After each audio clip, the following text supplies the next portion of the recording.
बार बार आ रहे हैं, स्वागत है प्रधानमंत्री जी को। यहाँ पे आ रहे हैं तो यहाँ का लिट्टी चोखा खा के जाइए। मैं आपसे हाथ जोड़ के आग्रह करता हूँ कि बिहार के युवा को, बिहार के लोगों को इतना मूर्ख मत समझिए।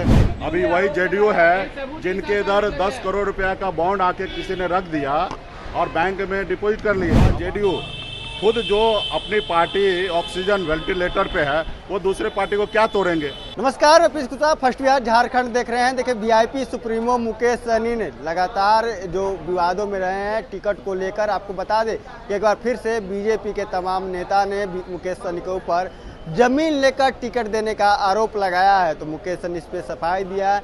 लेकिन आपको बता दें कि कुछ वीआईपी के जो कार्यकर्ता थे जो जेडीयू में कल शामिल हुए थे, उन पर भी मुकेश सहनी ने बताया कि आखिर वो कौन थे। लेकिन पहले आपको हम सुनवाते हैं कि मुकेश सहनी ने क्या कुछ कहा है भ्रष्टाचार को लेकर, इलेक्टोरल बॉन्ड को लेकर। प्रधानमंत्री बिहार आ रहे हैं, इसको लेकर उनसे क्या कुछ जवाब मांगा है। पहले आप उनके बयानों को सुने। प्रधानमंत्री बार बार बिहार आ रहे हैं, आज भी 2 सभा है प्रधानमंत्री जी का। बार बार आ रहे हैं, स्वागत है प्रधानमंत्री जी को। यहाँ पे आ रहे हैं तो यहाँ का लिट्टी चोखा खा के जाइए। और मैं आपसे हाथ जोड़ के आग्रह करता हूँ कि बिहार के युवा को, बिहार के लोगों को इतना मूर्ख मत समझिए। आपने जो 2014 में या 2019 में जो आपने वादा किया था, वो वादा पूरा किए कि नहीं किए, वो हमारे बिहार के युवा को बताइए। कि आपने कहा था कि 2 करोड़ नौकरी देंगे हर साल, वो पूरा किए कि नहीं किए, कितना पूरा किए। थोड़ा कम भी किए होंगे तो बता दीजिए कि कितना कम किए हैं। और आपने कहा था विदेश से काला धन लाएंगे, वो आया कि नहीं आया, और नहीं आया तो कितना नहीं आया, और कितना बिहार इंडिया से चला गया, उसके ऊपर बताइए। किसान को आई दुगुनी करनी थी, वो आपने किया कि नहीं किया, वो बताइए। बिहार को विशेष पैकेज देना था, वो आपने दिया कि नहीं दिया, वो बताइए। मुख्यमंत्री जी से आग्रह है कि मुख्यमंत्री जी हमेशा विशेष राज्य का दर्जा के लिए हमेशा देश के प्रधानमंत्री जी की लड़ाई लड़ते थे, वो बताइए कि ये प्रधानमंत्री जी का तीसरी बार अगर बनते हैं, 2 बार तो नहीं किए लेकिन तीसरी बार बनते हैं, तो क्या बिहार को विशेष राज्य का दर्जा मिलेगा कि नहीं मिलेगा। ये सब बातें आप बिहार के लोगों को बताइए। सिर्फ आके दुनियादारी का भाषण दे के जाना, ये हमारे लगता है कि हमारे बिहार के लोगों के लिए, बिहार ही के लिए ये कहीं ना कहीं गलत समझते हैं आप लोग, इसलिए हम लोगों को गुमराह करने के लिए आते हैं। तो आपसे हाथ जोड़ के आग्रह है कि बिहार के लोगों को जो आप 10 साल में है काम किया, उसको रिपोर्ट कार्ड बताइए। आगे क्या कीजिएगा वो मत बताइए, हमको पता है कि आगे आप क्या कीजिएगा ना, जो पहले किए वही कीजिएगा आगे। लेकिन जो पहले किए हैं वो बताइए कि आपने क्या क्या किया है बिहार के लिए। बिहार में एयरपोर्ट आपने कहा था कि पूर्णिया में चालू हो गया, क्या चालू हुआ कि नहीं हुआ, वो बताइए। तो ये तमाम चीज़ें जो है, जो खास करके बिहार के लोगों को, बिहार का तरक्की का बात जो हो, उसके बारे में बात कीजिए। सिर्फ इधर आके भाषण और राशन मत दीजिए। पार्टी के जो नेता है वो जेडीयू में शामिल हुए, जमीन लेकर के टिकट दिए आप लोग। देखिए, सत्ता पक्ष में है, वो लोग कुछ भी बोलेंगे, उनका हम लोग क्या जवाब देंगे। अभी वही जेडीयू है जिनके इधर 10 करोड़ रुपया का बॉन्ड आके किसी ने रख दिया और बैंक में डिपॉजिट कर लिए, और बाद में कहे कि ये बॉन्ड जो है 10 करोड़ किसी ने ला के रख दिया। अरे भाई, आपके पास आप लोग है ना, काम देते हो, धंधा देते हो, चंदा लेते हो। हम लोग गरीब लोग हैं, पिछड़े लोग हैं, हम लोगों पर जितना आरोप लगाना लगाइए, जितना गाली देना गाली दीजिए, जो करना कीजिए।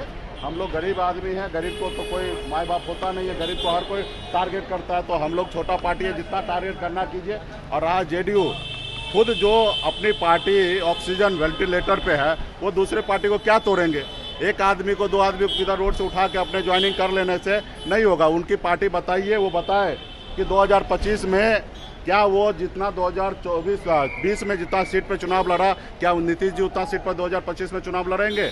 2025 तक उनकी पार्टी रहेंगे, ये लोकसभा चुनाव के बाद उनकी पार्टी रहेंगे। आज उनकी पार्टी में नीतीश जी इस चुनाव के बाद रिटायर होंगे, और रिटायर होंगे तो उनकी पार्टी स्वतः खत्म हो जाएंगे। उनके सैकड़ों लोग रोज हम लोगों को ज्वाइनिंग करते हैं, लेकिन हम लोग ये मीडिया में क्या लाएंगे। हम काहे के लिए नीतीश जी को परेशान करें, चिराएं। उनके लोग पूरे बिहार में आज जो हमारे पास जितने भी लोग हैं, कार्यकर्ता है, कहाँ से आए, सब नीतीश जी के पास से आए। क्योंकि हमारे पॉलिटिकल पार्टी नहीं बनने से पहले अति पिछड़ा का राजनीति नीतीश जी ही करते थे, और अति पिछड़ा के नाम पे ही बिहार में इतने साल से मुख्यमंत्री बने।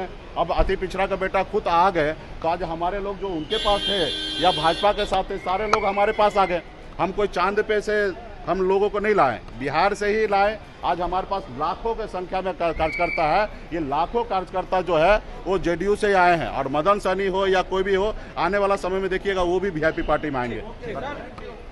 तो अपने साफ तौर पे सुना मुकेश सहनी ने कहा है कि देखिए जमीन के लेकर और टिकट देने की बात अगर विपक्ष कर रही है, हमारे मतलब कि जो बीजेपी कर रही है, तो ऐसे में विरोधी हैं तो कुछ ना कुछ बोलेंगी।